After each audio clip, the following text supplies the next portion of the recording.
তাজিয়া মিছিলের খবর জানাতে রংপুর থেকে আমাদের সাথে যুক্ত হচ্ছেন সহকর্মী রেজওয়াল করিম মানিক। মানিক, তাজিয়া মিছিলে কি খবর আছে আপনার কাছে আমাদেরকে জানাবেন।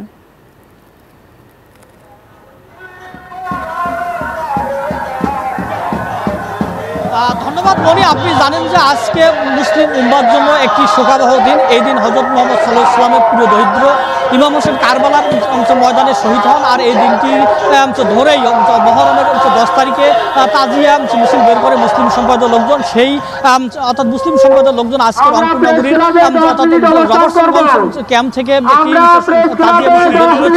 সেই মিছিল এখন চলছে। আপনি দেখতে পাচ্ছেন তাজিয়া মিছিল রংপুর নগরী প্রদক্ষিণ করছে। একটু আপনার সাথে কথা বলতে চাই, কেন তাজিয়া মিছিল করছে আমাদেরকে বলুন। আমরা ইমামুল্লাহর পক্ষ দিয়ে আমরা তাজিয়া মিছিলটা চলনে আমরা তাজিয়া মিছিলটা বের করছি। আর আমরা লোটা লাঠি নামাজ পড়ি। আর ওনার জন্য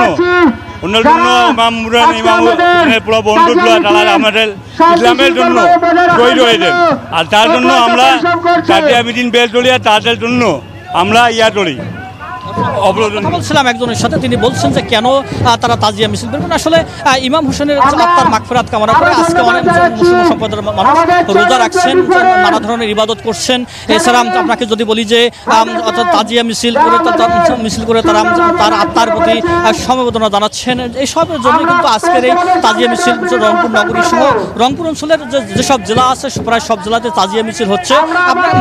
আপনাকে যদি বলি যে এই মিছিল কিছু অল্প কিছুক্ষণের মধ্যেই শেষ হবে। এখানে লাঠি খেলা থেকে শুরু করে নানা ধরনের চলছে। আপনি ক্যামেরা চোখে দেখতে পাচ্ছেন যে লাঠি খেলা চলছে।